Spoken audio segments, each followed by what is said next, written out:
I don't know what's your understanding of leadership, but hear me out. We have what you call good leadership, and we have what you call bad leadership. But both people are leaders, right? You can be a bad person, but still have good leadership skills.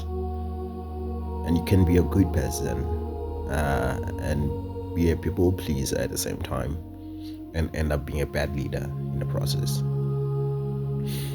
For instance, people might hate Malema, but he's a very good leader. You might think he's a bad person according to your standpoint in terms of politics and what you think is right. But he's actually a good leader, bruh. Otherwise, EFF wouldn't have grown to where it is now. He single-handedly, in my opinion, put EFF on the map. He's a good leader. He's a good leader no matter if you hate him or not. He's very wise. People have this conception of saying that if a good leader falls on the pedestal, then all of a sudden we should reject him or whatever. But trusting leadership means that you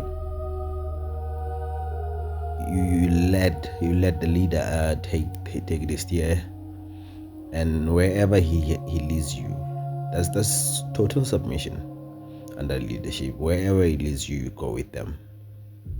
You don't say if one day a good leader is leading you to prosperity, and once he gets a knock down a level and all of a sudden he becomes a bad leader, he doesn't deserve to lead you.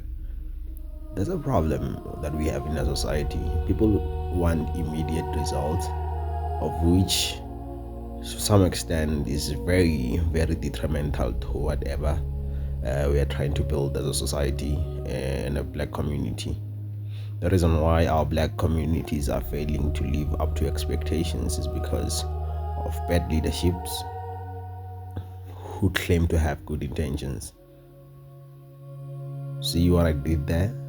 I'm not saying bad people. I said bad leadership.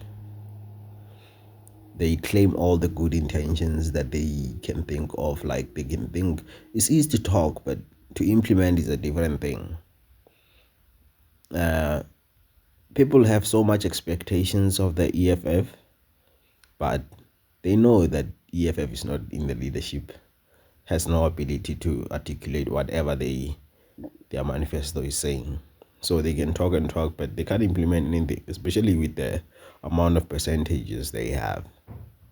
As for the likes of ANC and the GNU, everything that they say, they are playing it safe. They are quiet because if they can talk, hey, it will be like a rainy season. The reason why people blame the EFF on everything is because EFF is very vocal about their standpoint, especially on foreigners.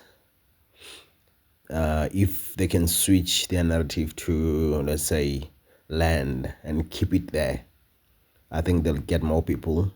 And because you're inflaming the situation when you talk about foreigners. Yes, have the foreigner policy in your manifesto, but don't say it out loud way too much, because now you're inflaming the situation. People, especially towards the elections, people now are starting to doubt you and think, if we vote for you, you're gonna bring them in.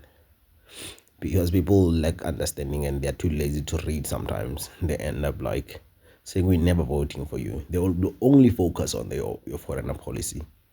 Build everything else outside of the foreign policy, but still keep it there. Don't talk about it too much, because now is a focal point of everything. And I think EFF can do better. I understand that